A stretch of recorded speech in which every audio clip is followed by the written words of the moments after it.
Hello, I'm Debra Eisenman, Asia Society Policy Institute Founding Director and Senior Fellow and Chief Operating Officer at the Asia Society. Thank you for joining us today for this timely discussion on the escalating crisis in Myanmar.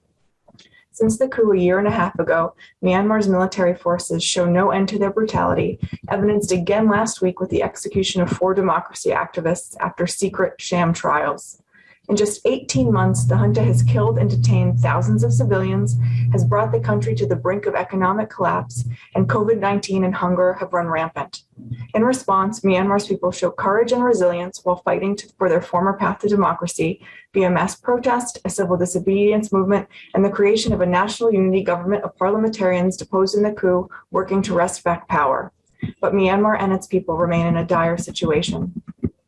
With us today to discuss what's happening in the country and ways forward are 2 experts and policy leaders who have long focused on Myanmar's politics and economy. I'm delighted to introduce them. Ambassador Kyaw Moe Tun is Ambassador and Permanent Representative of Myanmar to the United Nations.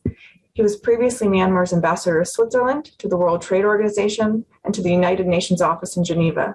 He has also served at The Hague, Indonesia, and Singapore. He joined Myanmar's Ministry of Foreign Affairs in 1993. And Ambassador Scot Marciel is the Oksenberg-Rohlen Fellow at Stanford University's Shorenstein Asia Pacific Research Center and a Senior Advisor at Bauer Group Asia.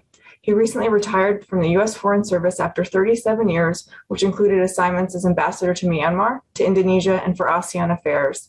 He also served as Principal Deputy Assistant Secretary of State for East Asian and Pacific Affairs and in U.S. missions in the Philippines, Vietnam, Hong Kong, Turkey, and Brazil. He's the author of the forthcoming book, Imperfect Partners, the United States and Southeast Asia. Unfortunately, we just learned that our third speaker, Aung Myo Min, who's the Union Minister for Human Rights of the National Unity Government of Myanmar, is unable to join us due to an accident in his family, so he won't be with us today. But given we have our 2 wonderful experts, Ambassador Marciel and Ambassador Kyaw Moe Tun, with us for an hour, let's go ahead and move on to our discussion. Ambassador Marciel, can you give a scene setter to our audience? What's happened in Myanmar in the months since the coup, and how have we arrived to such a dire situation now? Thanks, Debra. Thanks to Asia Society for having this. I think it's very timely. You described very briefly what's happened since the coup. I'll try to expand on it a little bit, but I think first to set the context, and many of the audience will know this, it is important to remember that what's happening now is in some way a legacy of the 50 years of direct military rule that began in Myanmar in 1962. And during those 50 years, the Myanmar military not only was a terrible violator of human rights, but also guilty of major economic mismanagement, corruption. And during that time, it also built this culture where it was sort of isolated from the rest of society and built a culture of brutality and impunity. And this is very directly linked to what's happening today. Then in 2011, unexpectedly, President Thein Sein, the former general, began to initiate reforms and opened up a period of about 10 years, during which the country opened up significantly and carried out major reforms that really changed things. Didn't solve all the problems by any means. You had the terrible Rohingya crisis, among other things.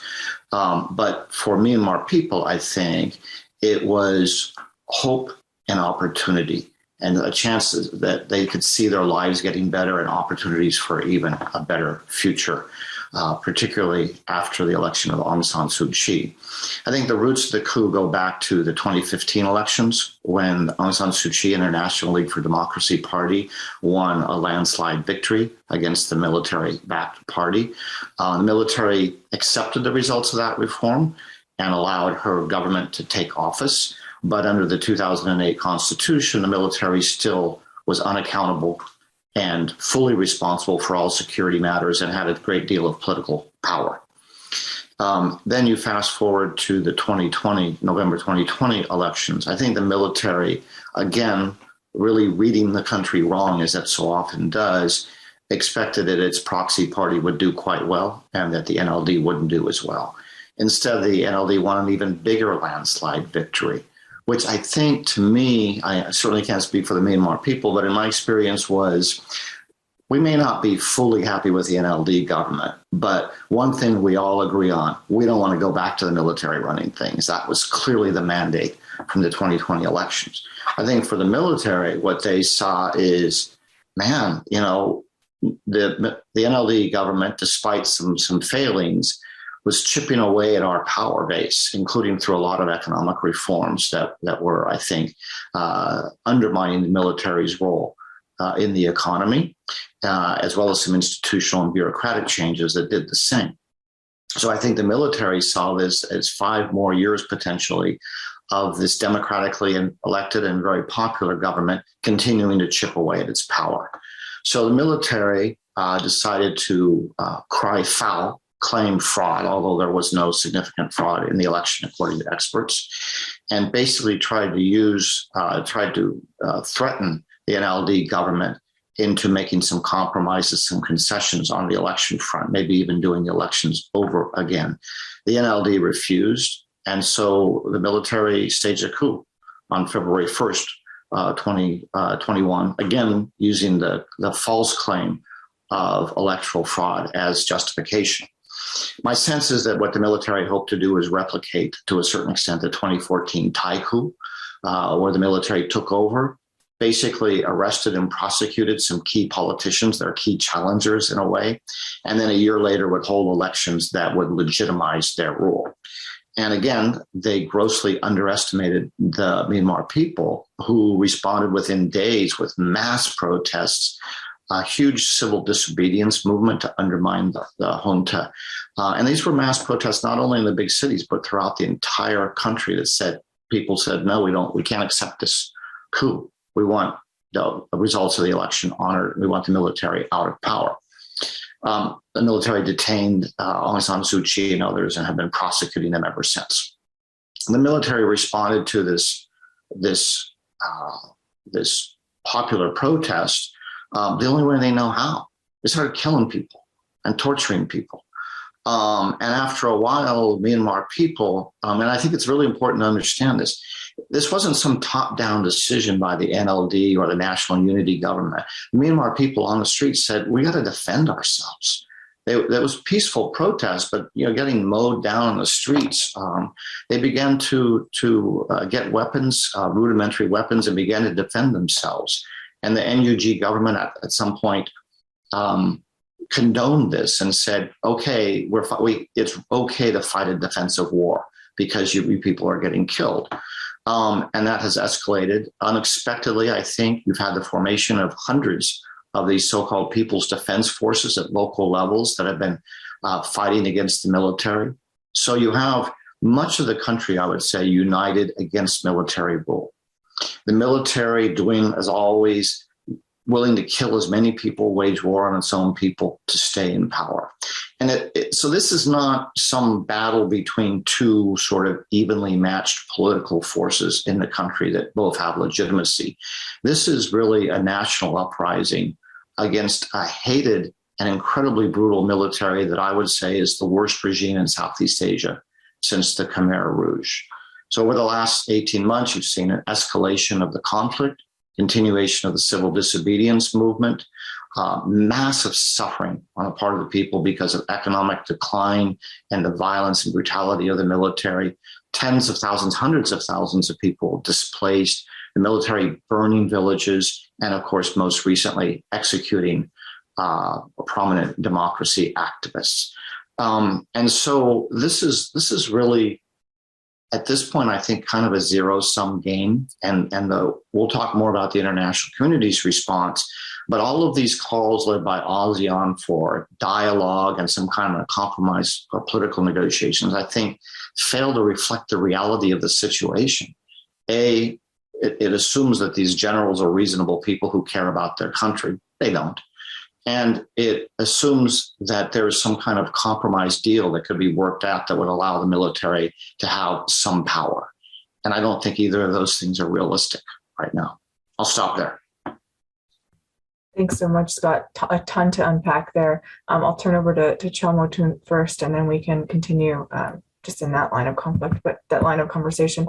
But Ambassador Kyaw Moe Tun, kind of piggybacking on what Scott was saying on the country, can you tell us a bit about the human rights situation and the humanitarian situation with COVID, the near collapse of the medical sector, a free-falling economy driving up food scarcity, restrictions on raids on aid groups, and ongoing warfare, and now the execution of political prisoners? How are Myanmar's people faring? What's happening with the civil disobedience movement and these other movements? And kind of how is the average citizen going about their life?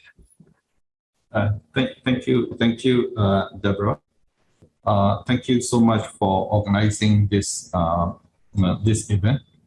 Also, like to thank Ambassador Marciel for very extensive and comprehensive remarks. Even also reflect the feeling of the people of Myanmar. It is really truly that people of Myanmar do not want to go back to the the system or situation that we used to be in before. So thank you so much. That is where we are, and we really like to see the change in Myanmar. The world has seen the worst brutality and inhumanity of Myanmar military constantly, and the international community can't continue ignoring Myanmar people's desperate call for help. We need concrete action from the international community, and that is what I and the National Unity Government have been calling for.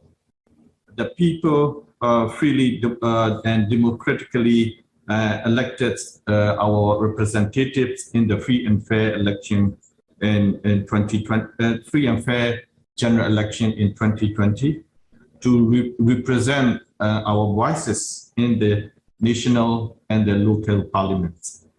The genuine desire and the wishes of the whole people of Myanmar had manifested through the result of the elections.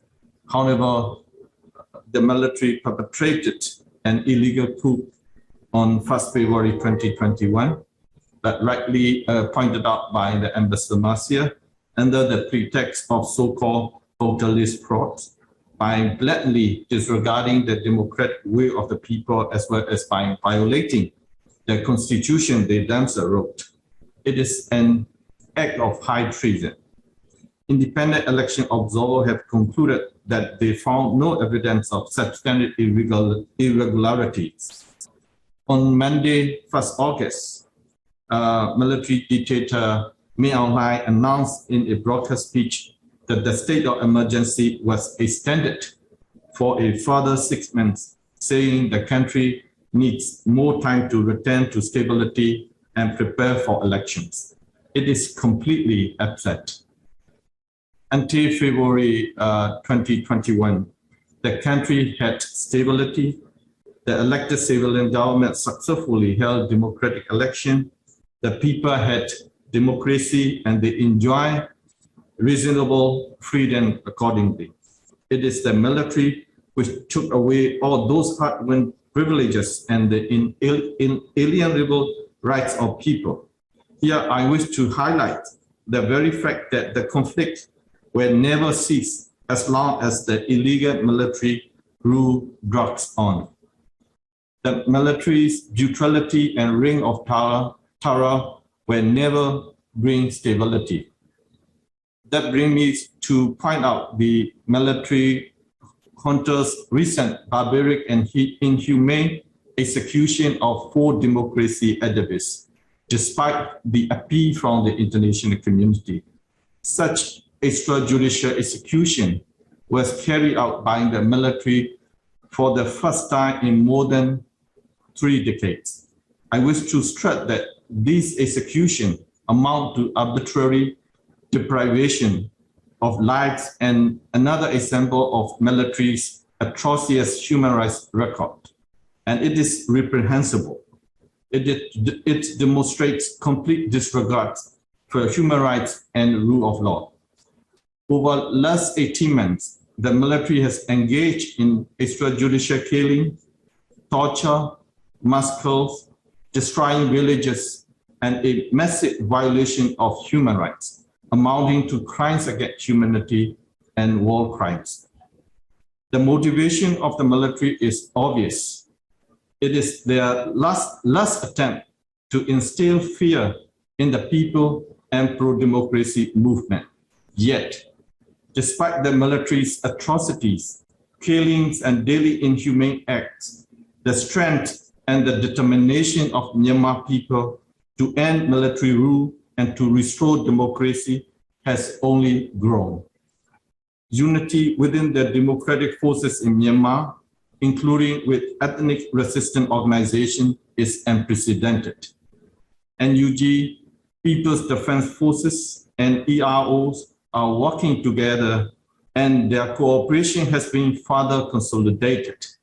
We all, including NGOs and CSO, are working steadfastly to end the military dictatorship and restore democracy in Myanmar, as well as build a fairer democratic union.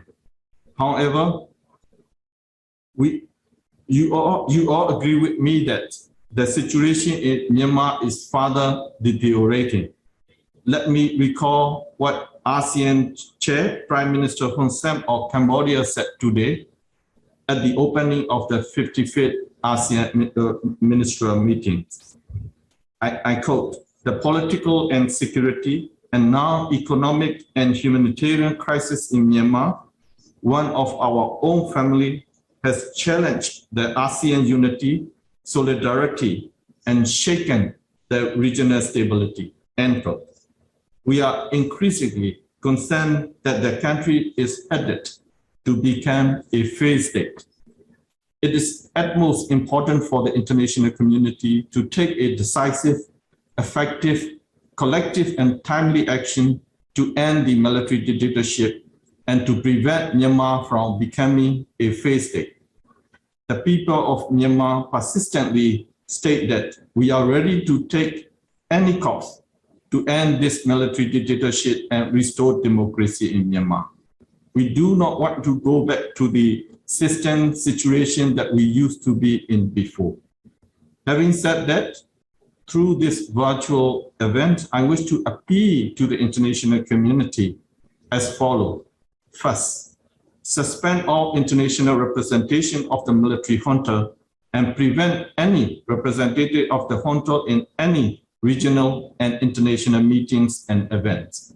Second, cut the revenue streams of inhumane military and its leaders and affiliates effectively. It is also important to make sure that the countries in the region cooperate fully and strictly in this regard. Third, ASEAN steps us further to end the military dictatorship in Myanmar, including preventing any representative of the military junta in its meetings and reviewing five-point consensus. Fourth, United Nations, in particular the UN Security Council, act swiftly all possible measures, including through utilization of the principle of responsibility to protect by sending troops and military supplies to the ethnic and democratic forces. Fifth, taking the example of providing assistance to Ukraine, please provide needed assistance financially and in kind to the people of Myanmar in need.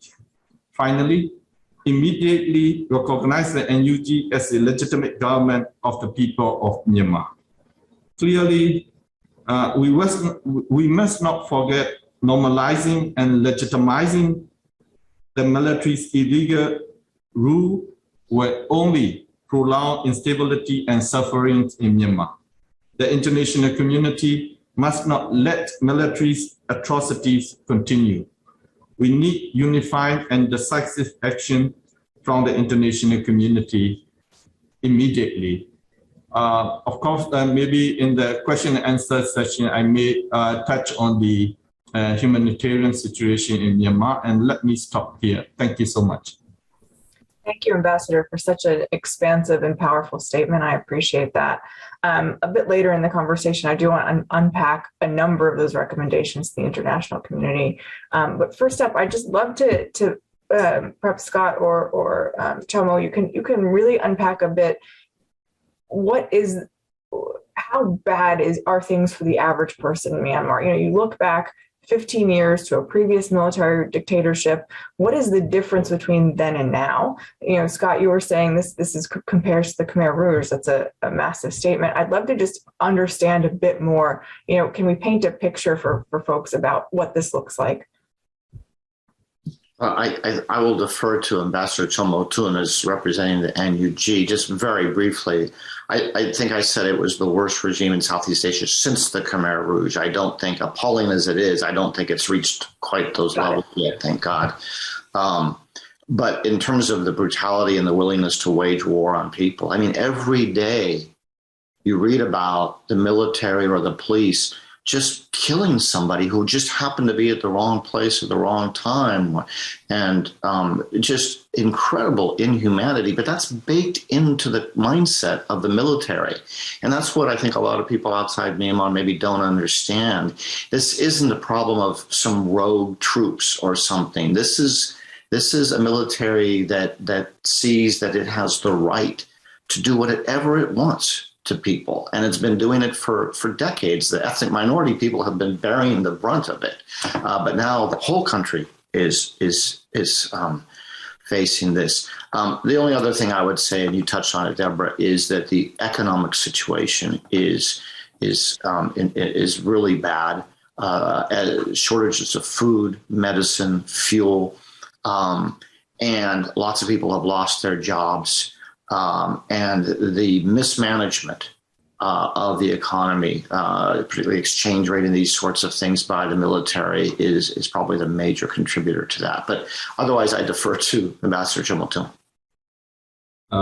Thank you, Debra. Thank you, Scott. Yeah, indeed, I like to rectify what Ambassador Marciel mentioned about the daily neutrality that committed by the military is very obvious. Everybody, on the social media, especially in our Myanmar social media. Whenever we open our Facebook or the other kind of social media, we feel so sad that people being killed almost every day. So recently in Myanmar, in the Sagai, some children being taken hostage, and and then also some villagers being killed without any reason. So it's so sad. This kind of news, this kind of information being heard all the time.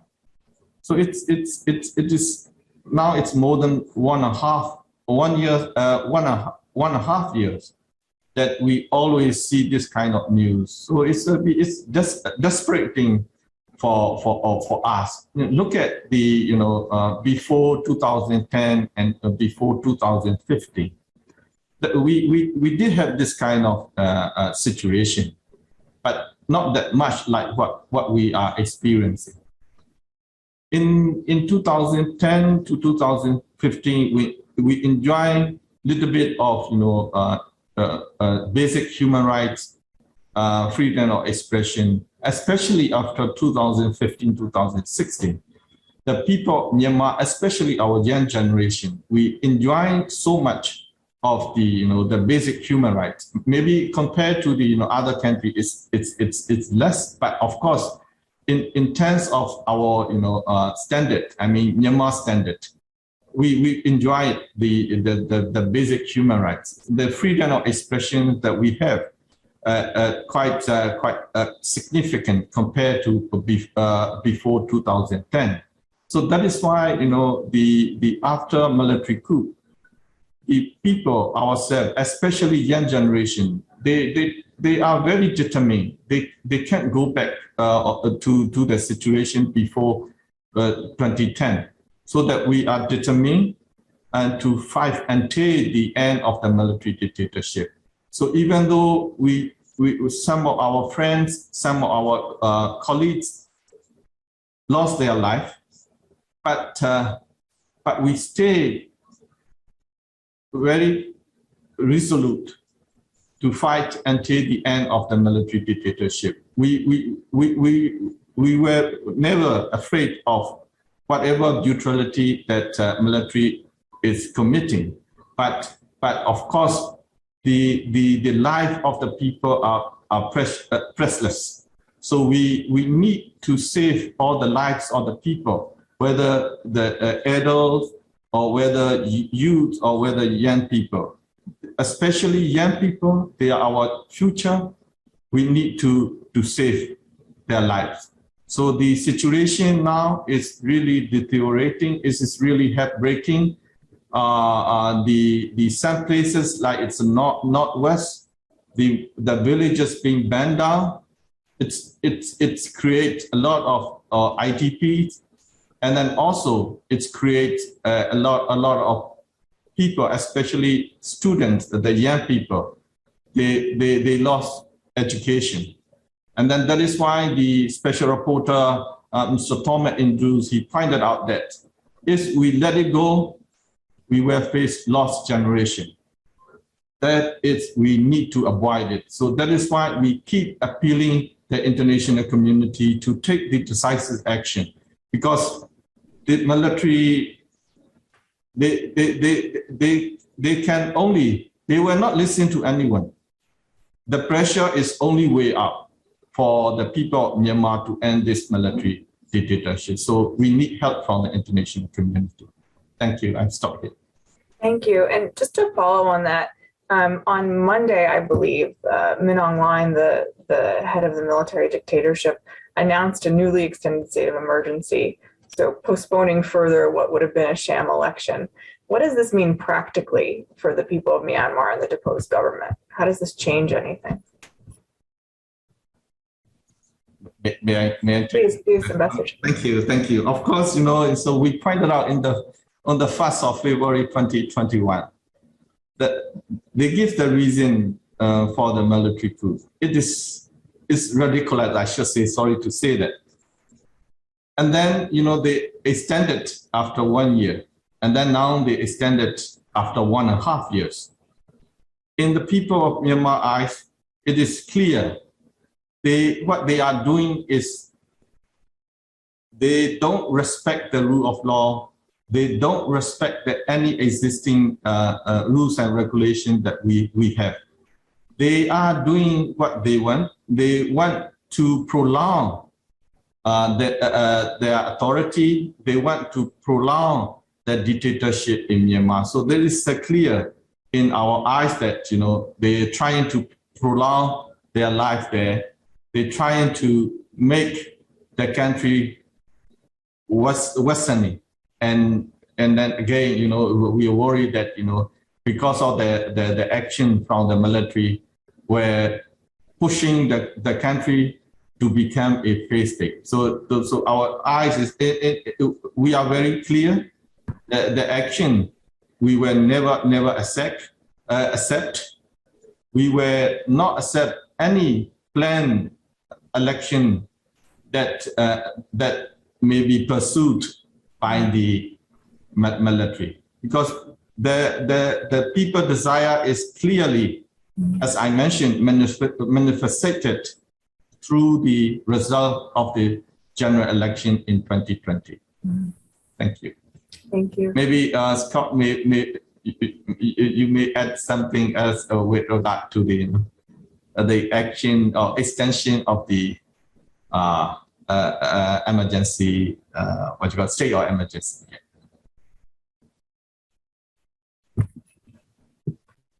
Scott, you're muted. I'm sorry.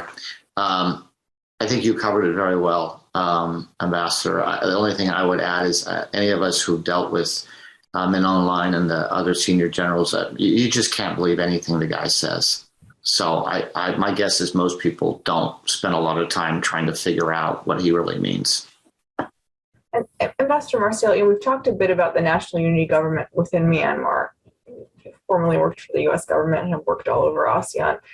How are you seeing the NUG being taken outside of Myanmar? How is the international community accepting or not of the NUG? Do you have any thoughts on that?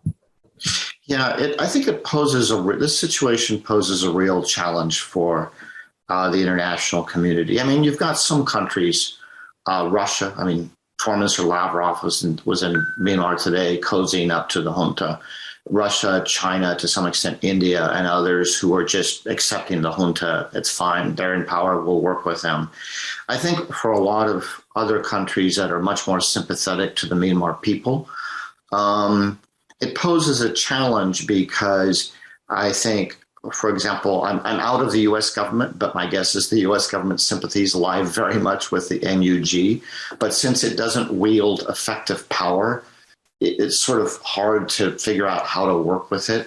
And I think there's also real questions about the ability of all these different elements and communities within the resistance to unify over time. And so there's some concerns. But I think that just in practical terms, it poses a challenge. I think you see this people being cautious. And I think the overall international response to date, separate from, say, Russia, China, India, which I always talk about, has been very cautious and too cautious. And having been a cautious diplomat most of my life, I understand that. But it's time to take a bold chance, because as Ambassador Kyaw Moe Tun said, the current situation is horrific. And it's likely to continue down this path without some change. And right now, the international community is probably a net neutral influencer, because you have some countries supporting and arming the junta, and a lot of countries offering rhetorical support for the NUG, but not much more. And so this is where I think you need a serious rethink, and frankly, a decision that we should be on the side. The goal should be to help the people of Myanmar prevail. And then you figure out what policy you can have to do that. And the NUG doesn't represent, it's certainly far more legitimate than the SAC of the junta. And it to a certain represents certainly a significant part of the population. But then there's the ethnic communities and others. And I think the NUG is working with many of them, trying to bring together a more unified state, a more unified effort. But that's an ongoing challenge. So I think it's working with the NUG, but with others as well. That's important. Thank you for that, Ambassador. I'd like to ask you both, and you both touched on this in your comments previously, but what would we like to see from certain actors in the international community to prevent further atrocities? So specifically the US and the UN. So perhaps Ambassador Marciel, I can turn to you for the US, and Ambassador Kyaw Moe Tun, perhaps you could say a little bit more about what the UN could be doing, and particularly some of their member states who've been supportive. So Ambassador Marciel, maybe I'll start with you on the US. Yeah. What I see is a fair amount of criticism of the UN, some of it justified, some of it I think less so.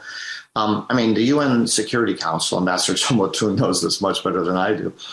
The UN Security Council is, 10 member nations. It's not the UN itself that's making decisions. It's the 10 member nations. And as long as you have Russia and China and potentially others, and they're blocking any action, the UN Security Council is kind of really handcuffed and can't do very much. But I would like to see the Secretary General be more outspoken and take a more energetic role on this, particularly on the humanitarian side, where I think he could be very effective working with Thailand, India, and the rest of the international community. And I would like to see the UN make a better effort to make sure that its representatives are not working with the junta. When I say working with the junta, I don't mean that they're allied with the junta against the people, but they're conferring some legitimacy on them. As for the United States, I think the United States head and heart has been in the right place on this, as always, very sympathetic to the Myanmar people, harshly condemning the coup, imposing sanctions and the like, and engaging with the NUG to a certain extent. But I do think it's time for the United States and others to, my criticism, and again, I was in those jobs, so I know how hard it is. So I want to be respectful of the people who I think are trying. But for example, stop calling for the ASEAN 5-point consensus to be implemented. It's dead. It's been dead for a long time. with all due respect to ASEAN, it was a good effort, but it never really had a chance. So it's time to, as long as people keep saying, well, let's implement the 5-point consensus, you're creating the illusion that there's a viable process underway when there's not. This is not a viable process. And so what I would hope is people in Washington, Europe, ASEAN, and elsewhere would sit down and say, okay, this hasn't worked. We need to try a different approach. And there's no magic bullet here. Sorry, that's a bad choice of words in this context. There's no magic solution here. It's about maximizing pressure on the junta and doing more to help the NUG and the resistance, including, I think, through funding, offering much more funding so that NUG and ally groups can operate better, can entice more military people to defect, can do more of the education that they're beginning to do on the ground, all of these sorts of things. So it's time to say we're really on the side of the people and we're going to put our money where our mouth is. Just to follow up on one piece of that, there's been a notion through all of this of ASEAN centrality in finding a solution, whether it's through the 5-point consensus or some other path forward. Is perhaps that notion one that we can no longer follow? Okay, should a different band of actors be forced to contend with this dire situation? Well, I think it would be great if ASEAN could solve it, but I think it was asking too much of ASEAN. So, as Ambassador Kyaw Moe Tun said, these generals don't really listen to anybody. I don't think there's anybody in the world that could go in there and, quote, persuade Min Aung Hlaing to behave differently. It's just not realistic. So I think ASEAN is going to remain divided. It's going to be hard for it to take a really bold stance. It is important that at a minimum it continue not to invite junta representatives to key meetings. Hopefully, as the Malaysian foreign minister suggested, maybe even a tougher stance on that front and considering suspension. But I would like to see other countries that care work together more closely, including with at least some of the ASEAN countries that are on the same side on this. And again, I think doing some serious rethinking about the policy rather than being busy and saying, well, we've got the 5-point consensus initiative, let's just go with that. Thank you for that. Ambassador Kyaw Moe Tun, you are the UN representative for Myanmar. What would you like to see coming from the UN in particular, but also Myanmar's neighbors? Thank you so much. Also thank the Ambassador Marciel for very strong point that you made earlier. So with regard to the questions, let me touch four areas. One is US, one is UN, and ASEAN, and the people of Myanmar. I thank the United States for all the possible support that extended to us and to the people of Myanmar. We thank for that, but at the same time,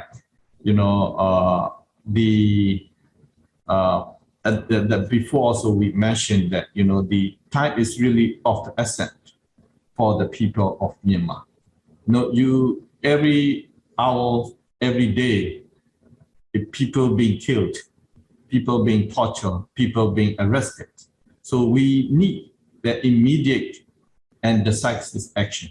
So one, thanking all the support extended by the US, we really like to see stronger support financially and in kind to the people of Myanmar, so that the suffering that we've been experiencing for so long, for more than one and a half years, that can be ended very quickly. Otherwise, the suffering will continue.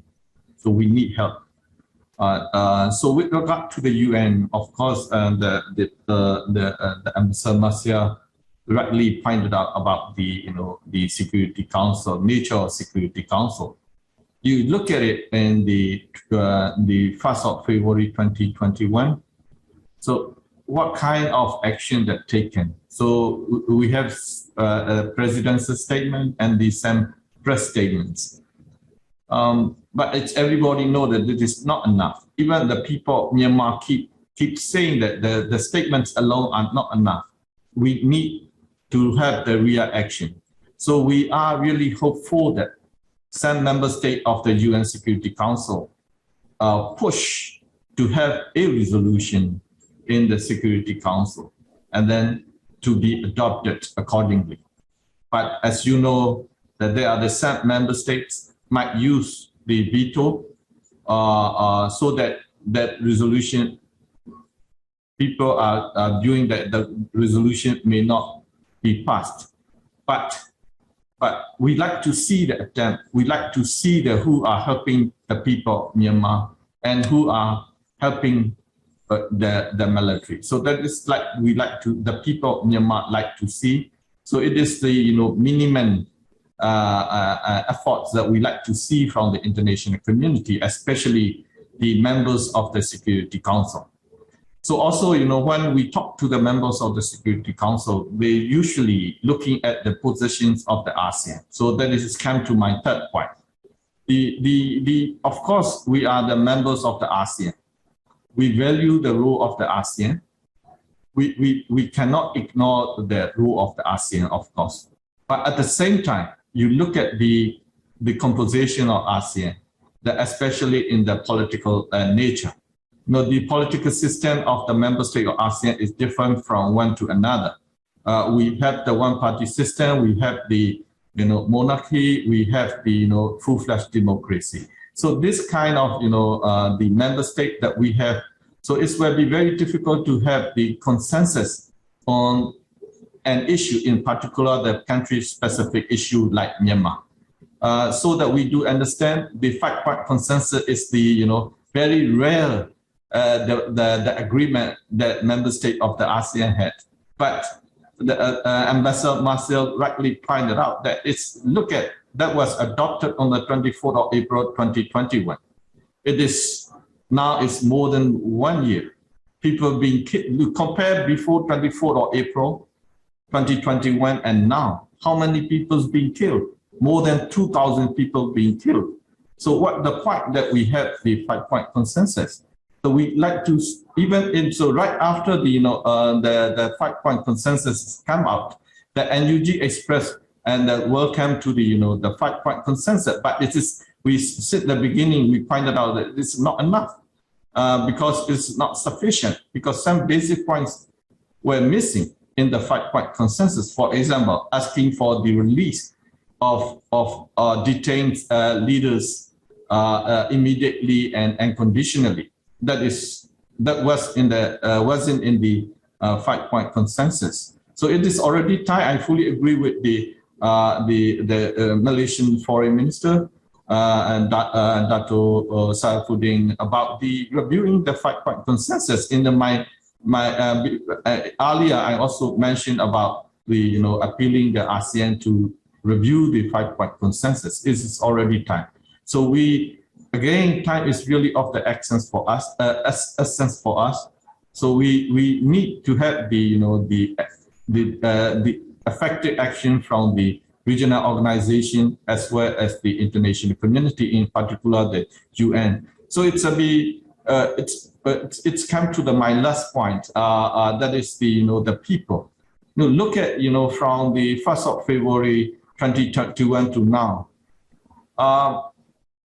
Most of the support or most of the assistance for the humanitarian and so on. Of course, we thank the same member states for their humanitarian assistance to the people in need. But it is most of the assistance coming from the people ourselves. You look at the NUG collected in the big amount of money, it's coming from the people inside and outside the country.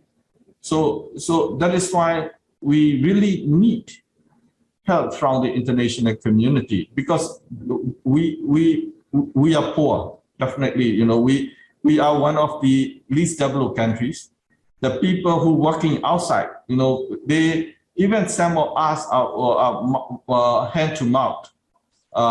people. So even though we have, like, for example, we earn like $100, but they are ready to contribute for this, revolution for like 80 out of 100. So that's sort of, the sentiment, that's sort of, the desire that people of Myanmar have. But how far we can stand. So that is very important point, because it is, if time go on, we will be suffering. We will continue suffering of this, atrocity in Myanmar. So that, the people ourselves, we are ready to support each other.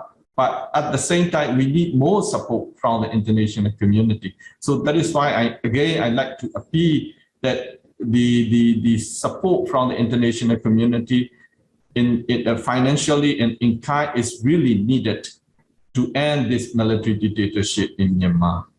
Thank you. Thank you, Ambassador. So we've talked quite a lot about a number of international actors. We haven't spoken that much about China. Ambassador Marciel, I'd love to hear from you kind of how China can play a constructive role in what's happening in Myanmar, what China's currently doing, and if the ever worsening U.S.-China relationship is making it difficult for international actors to be positively involved in a solution. Yeah, I think my sense is, obviously I can't be 100% sure, but my sense is that China wasn't necessarily thrilled. Beijing wasn't necessarily thrilled about this coup. They had developed a reasonably good relationship with the Aung San Suu Kyi government. And I should stress, that's perfectly fine. For me as a U.S. diplomat, it would be natural and actually essential for whichever government is in Myanmar to have a decent relationship with its giant northern neighbor. So it had a pretty good relationship, and so I don't think they were necessarily thrilled with the coup. But in my experience with the Chinese, they're willing to work with whoever happens to be in power at the moment. Their priority, I would think, is continuing their major infrastructure projects in Myanmar, which include a major port on the Bay of Bengal that would be strategically and economically important for China. And so they need enough stability and a decent enough relationship to be able to do those things. But again, my personal view is I don't think China has a particular interest in a very strong, unified Myanmar. It's easier for China, it can have more influence if it's somewhat fractious and they can play with the different actors involved. So bottom line is I would love to see China take a different stance. And I know there are some people in China who are concerned and wondering whether this military junta is going to ever bring about a reasonable amount of stability. So I don't know the extent to which U.S.-China discussions are, focusing on Myanmar. Probably this week, not too much. But I would hope that there would be conversations about, if you want a reasonable amount of stability, as Ambassador Kyaw Moe Tun said earlier, you're not going to get it from this junta. It's not going to happen. The best hope for stability and a reasonable amount of peace and a sort of functioning country is a return to civilian rule. When we talk about stability, those that share borders with Myanmar probably care about this the most. How do we better influence critical states like Thailand, who share a border with a number of Myanmar refugees, migrant workers? Is there enough being done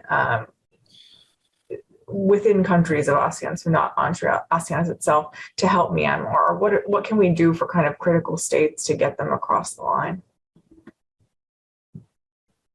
Perhaps Ambassador Kyaw Moe Tun or Ambassador Marciel.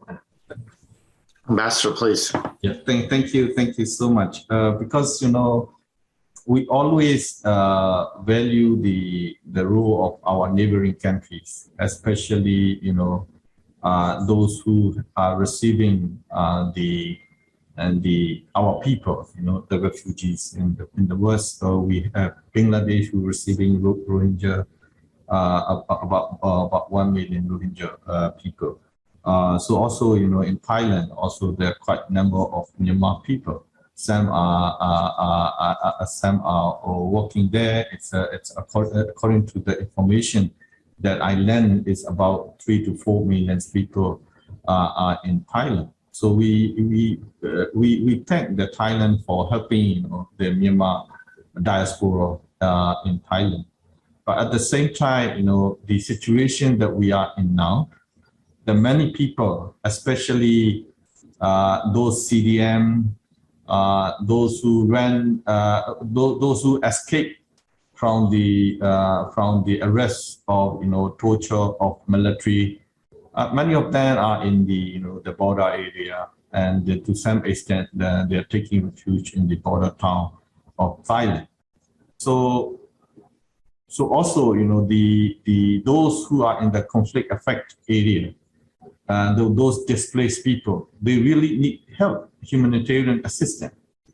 So that we really need help from our neighboring countries to get the humanitarian assistance to the people in need. We always stress that the no one left behind, the transparency, the inclusiveness for the having the humanitarian assistance. These principles are what we see is very important. So that is why we encourage all the players, all the stakeholders to stick with those principles. That is why we need help from the international community. Of course, people may say that the humanitarian assistance reaching to the people through the military. So it is clear that the assistance reached to the only the people, those who are affiliated with the military, but definitely not to the people who are in the conflict affected area. So that is why the reaching humanitarian assistance to the people in need in the border area is very important. So that is why we like to see strong cooperation from the Thailand with regard to the delivery of humanitarian assistance. We keep on requesting to have the cross-border humanitarian assistance. What we see is that this is the only way out for the people to receive the humanitarian assistance and immediately. Especially, when we are talking about the humanitarian assistance, we are also talking about the medications, because it is really needed now, because it's a rainy season in Myanmar. Now malaria is back to the country. So because it's almost like 5-6 years ago, the Myanmar, we almost to declare that we are free of malaria, but it didn't happen. It's come back. Also the COVID is stay there, and so some of us haven't received any kind of doses yet. So that kind of medication is really in need. And then also, of course, the Gavi and the others, Global Fund, they are helping us. But again, the delivery of those medication and humanitarian assistance is really indeed. So that is why the cooperation and the support from the Thailand is really needed in terms of the humanitarian point of view. At the same time, also those people living along the border, they are seeking protection from the UN ASEAN because they are always being, afraid of being arrested by the authorities of Thailand or the others player around along the border. So because what the concern that I have is that those people who living around the border, they will definitely they will be they are having effect of the what you say, they're being affected mentally with regard to their safety, their security. Even some people, the parents, the children are together with them. Also, they are worried about the education of their children. They are worried about the future of their children, their safety of their children, not only in the education, but also in the health. So in that case, we really need strong and effective cooperation from the Thailand for the humanitarian assistance and protection of people who are desperate need. Thank you. Thank you, Ambassador. And I should thank an audience member actually for sending through that question. And I've just gotten another from the audience, which is, has Min Aung Hlaing really misjudged Myanmar's people in terms of their level of resistance? And is there a path forward or a possible pathway to get him to step down? I mean, I've said in the past, these are not the dictators that want a villa in the south of France, but perhaps I'm wrong. Is there a path forward that you see, both you, Ambassador Kyaw Moe Tun and Ambassador Marciel, that could get the generals to walk away from this? Or has this become a Ukraine situation or something else where it's constant warfare? I'll let Ambassador Kyaw Moe Tun have the last word. I would say that yes, not only, I think it's important not to personalize this too much. Min Aung Hlaing is a bad guy, right? He was the leader of the military during the Rohingya genocide. He's got a long track record, but it's not just Min Aung Hlaing, it's the institution. And there's no guarantee that if Min Aung Hlaing left, that the person who replaced him would be better. So I think it's important to highlight that.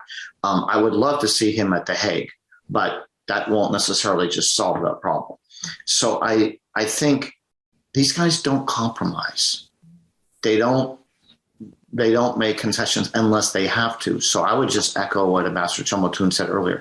The only hope I see is for the military to feel so much pressure that a significant number of senior officers say, we've got to find a way out of this mess.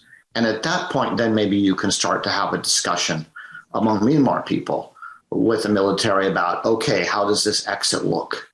That's what I would say. Ambassador Kyaw Moe Tun. Yeah, thank you, Ambassador Marciel. It's really touching. You look at, before the military coup, the